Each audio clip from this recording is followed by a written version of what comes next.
Serigne Babacar Sy al Khalifatul Aam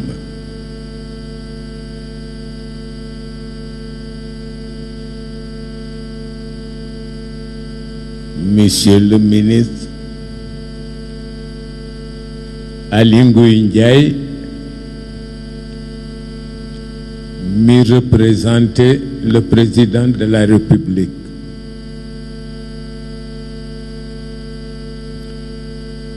Excellences, messieurs les ambassadeurs, assalamu alaikum wa rahmatullahi ta'ala wa barakatuh.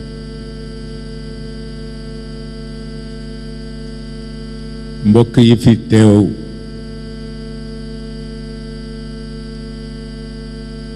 noo ngi leen di nuyu ci turu al Khalifa Serigne Mbaye Sy Mansour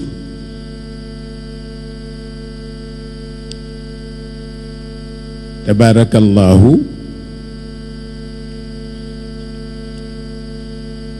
xam naa bu nu jàngoon Fatiha it mu rafet,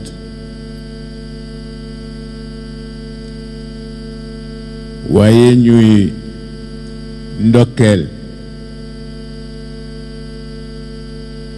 le ministre de l'Intérieur Aly Ngouille Ndiaye tabarakallahu li mu wax ci Cheikh El Hadj Malick radiyallahu taala anhu enseignement pur la. dama xamul nag kañ la ko fi jàng,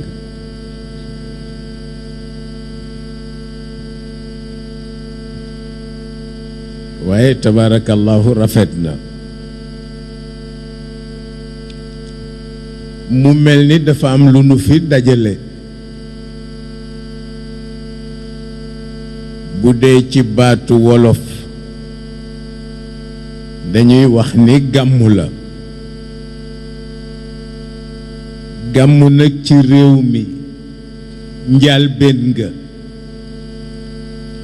dafa bari ñu ko condamné woon ndax dañu waxoon ni bidaa mustaxsana la.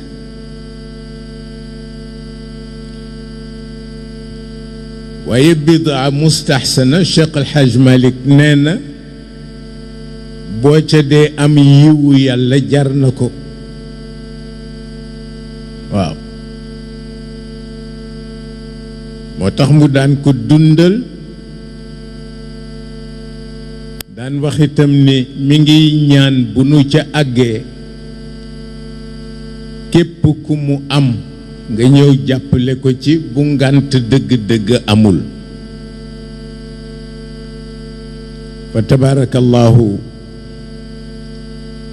mu di yéeneem ci sayyiduna Muhammad sallallahu alayhi wa sallam.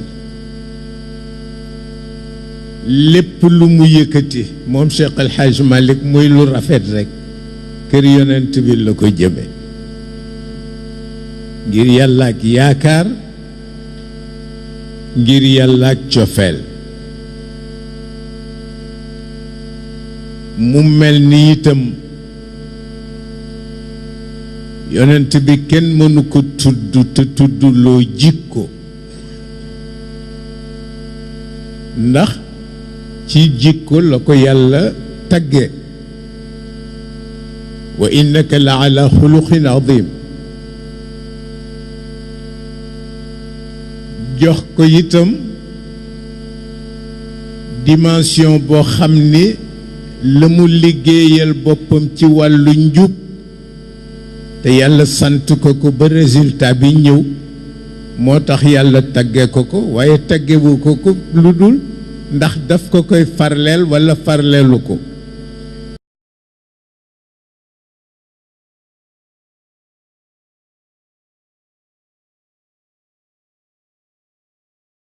mu aadama tànk jikko ñëwul ñu seet jikko ca njaalbeen ba ca mujj mu tegu ci njub bu teguwul ci njub boo ko taggee danga koy nax te yàlla jànguloo wunu àdduna daf nu sant pour ñu dominer àdduna ndax la dimension de l'homme dépasse largement celle du cosmos kon doomu aadama bu ne mënuma jéggi fi nasax moo tax waaye jikkoom ëpp na ci mu yilif àdduna moo tax tabaarakallaahu yonent bi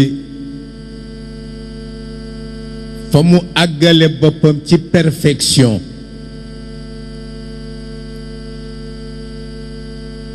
moom la kenn amul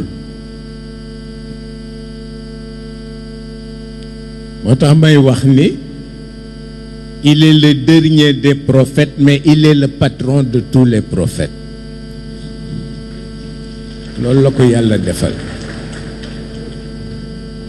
effort bi mu def ci yar jikkoom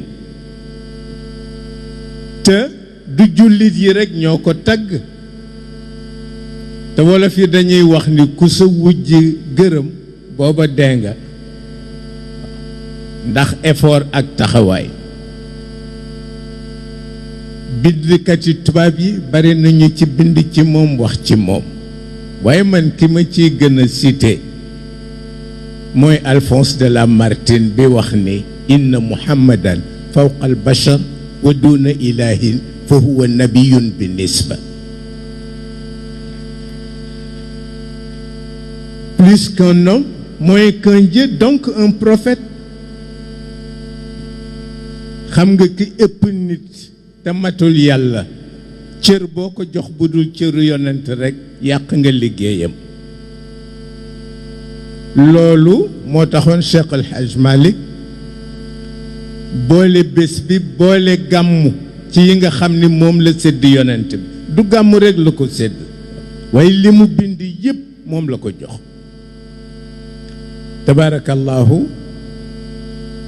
ñu di ko dundal ca jamonoom ba tey lu jiitu ñu juddu ba tey ñu di ko def ci kilifteefu Sëriñ Babacar Sy Al Khalifa yàlla ñu ñaanal ko yàlla may ku wér mu toogandi ba ca kanam wa tabarakallahu mu wax ni nañu ko santal ñi fi teew ñépp tabarakallahu mbokki jullit yi tabarakallahu diplomate yi fi teew ambassadeur yi fi teew délégation gouvernement bi ñépp jullit yépp gis nga ki doon jàng alquran ji léegi innamal mu'minuna ixwa c'est un objectif qu'il faut atteindre c'est pas seulement de vains mots mais objectif la boo xam ne boo xëyee suba takk sa ndigg wax ni danaa fexe ba pénc mi ay dootu fi am ñu ni kon mën na bu nuy lim loolu ñu boole la ca ndax yaa ngi def effort pour boole jullit yépp ñu nekk benn waaw tabarakallahu innamal mu'minuuna ixwa fa aslihu bayna axwaykum waaw loolu la waaw xam nga fu muy tàmbalee koo gis muy dem rek yéene ko yiw waaw koo gis muy dem yéene ko yiw maa ngi sant sëñ Cheikh Tidiane Sy di ko ñaanal yàlla daf ñu yar ci gis nga ñun bu ñu dee dox di dem néew bu ñu taseel bu ñu ko xamee ak bu ñu ko xamul la nuy njëkk a def mooy ñaan yàlla mu wàcce yërmandeem ci moom bu ñu xamee néew baag bu ñu ko xamul ban diine la bokk suñu yoon nekku ci te loolu ci la ak njullit di tàmbale. xam nga nekk jullit comportement toute une vie la pour être musulman. dafa tabarakallahu yonent bi li mu jàngale ci ay jikko maa ngi koy nettali yàggul ma ne ku xool ni mu tërale bu daan dem li ñu tudde jihaad sax fi sabilillah wala muy dem fokk mu yeb ñiy dem pour xeexi ci lan lay tàmbale. bu leen rey jigéen bu ngeen demee, bu leen rey liir bu ngeen demee, bu leen rey màggat bu ngeen demee, bu leen détruire un verger lu dul ngeen soxla ci lu ngeen dunde pour bañ a loru, bu leen lakk kër. waaw yooyu mu dénkaane ndax fii ñu toll une bombe peut éviter ça.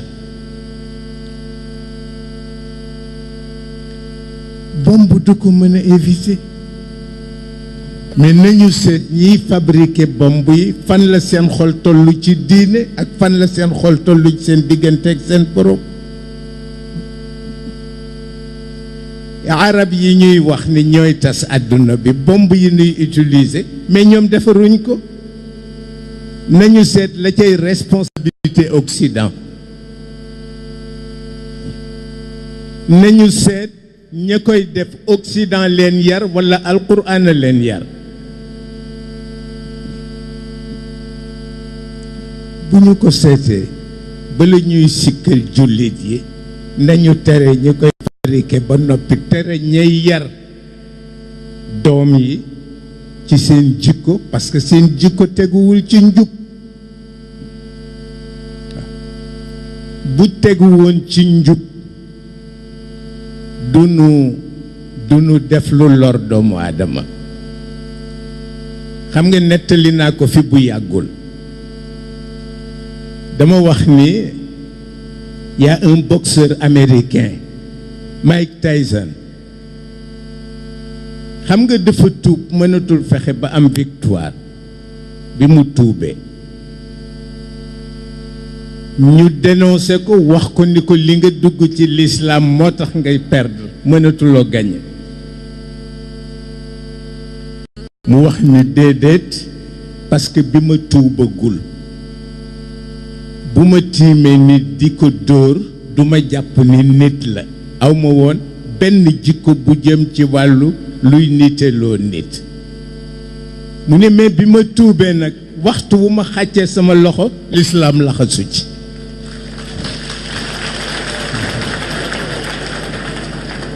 mu ni ba force de frappe bi ma amoon loxo bi amatu ko, mu ni moo nooyal sama xol. mu ni waaye du tuub gi moo ma jële ci jikko rab indi ma ci jikko doomu aadama.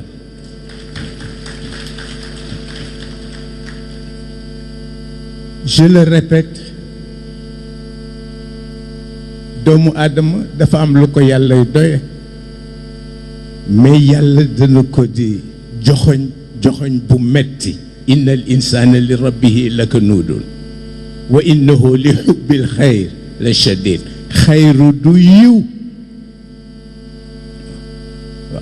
xayru boobu du xayru bii firi yiw, xayru bii firi intérêt personnel. bu taxawee nga gëlëm, waaye bis bu nekk am lu ñu interpeller pour delloo si nu ci démb. duma tàyyi di ko nettali. damay wax ni la terre n'a jamais tremblé. La terre n'a jamais tremblé. Elle nous interpelle pour nous rappeler qu'il y a un Dieu que l'humanité semble oublier. L'océan déborde, le feu se propage, le ciel se détache de ses foudres, les rivières et les fleuves sortent de leur lit et l'homme s'engouffre dans son entêtement pour ne pas entendre pour ne pas entendre la voix du ciel qui l'interpelle en ces termes: إذا برق البصر وخسف القمر وجمع الشمس والقمر يقول الإنسان يومئذ أين المفر.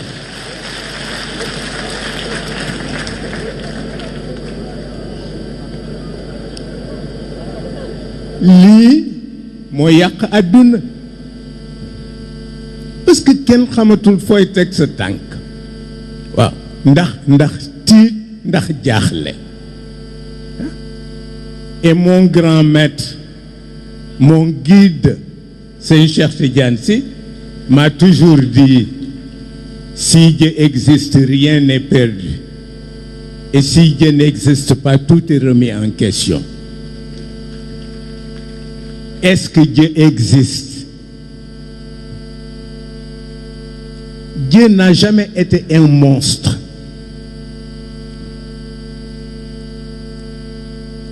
Huwa Rahman, Huwa Rahim.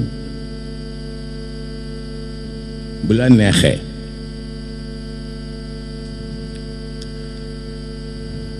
Sëñ Cheikh Tidiane Sy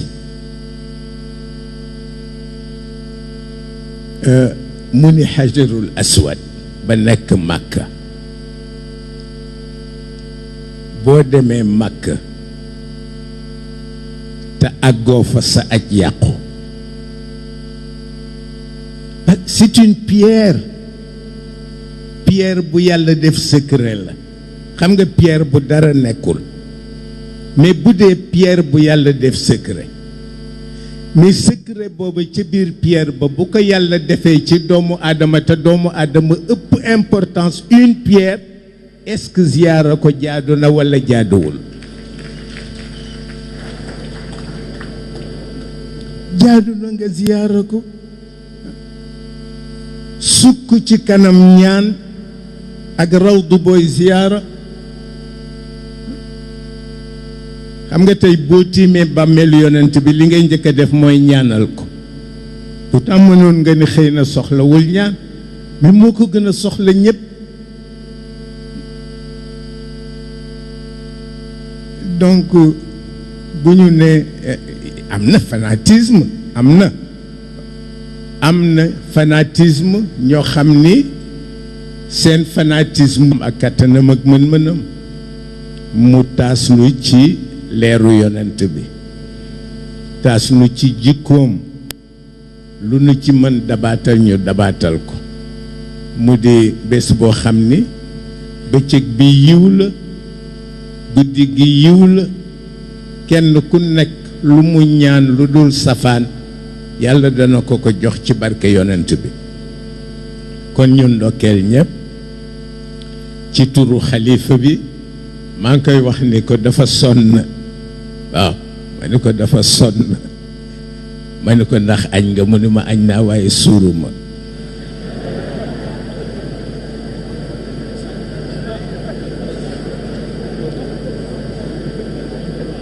wax li nekk ci yow dara nekku ci, ndax sëñ Cheikh Tidiane Sy dañu ànd dem tournée bu metti diggante ronq ak xoor dugg biir waalo mu nga tàng. ma ni ko sëñ bi ba sonnloo, mu ne ma akañ ba sonn piir moom def naa ko wallaay. waaye loolu la fi mag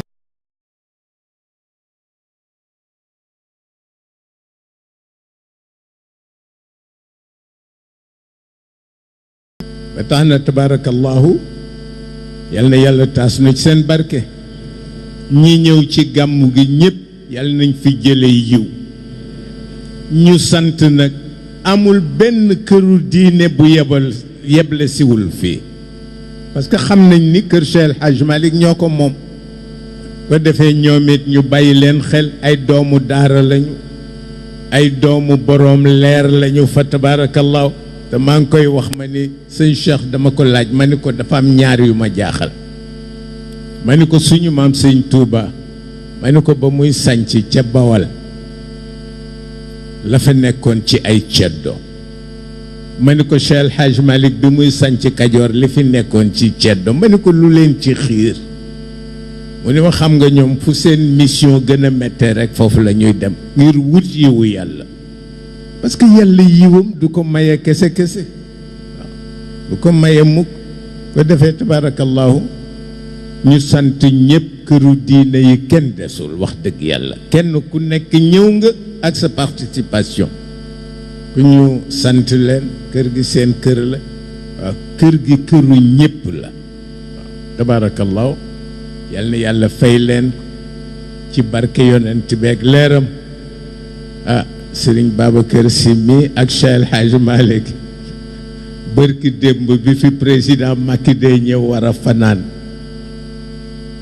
dama toog Maodo nekk ci ndeyjooram ma nekk ci càmmoñam moom sëñ Babacar mi mu ne ah tey di je suis gâté ndax sama ñaari maam yi ma seq ma ne ko maa la gën a gâté mu ne ma lu tax ma ni ko kër dañu wax ni boo fa amee mag am fa rakk yaay buuru kër ga bu soxla ñëwee nga ni sa mag fajal booy yónni sa rakk voilà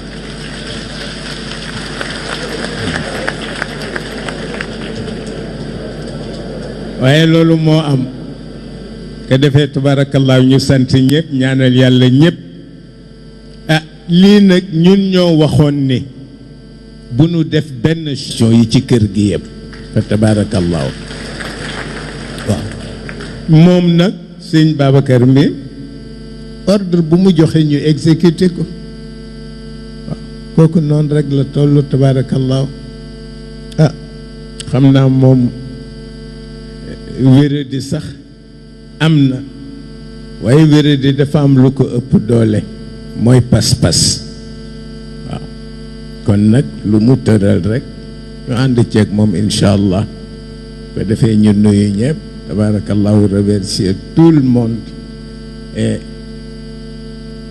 yal na yàlla defar yokk defar yëpp ci mbaaxam ak kàttanam ak mën-mënam assalaamu aleykum wa rahmatullahi taala wa barakatuh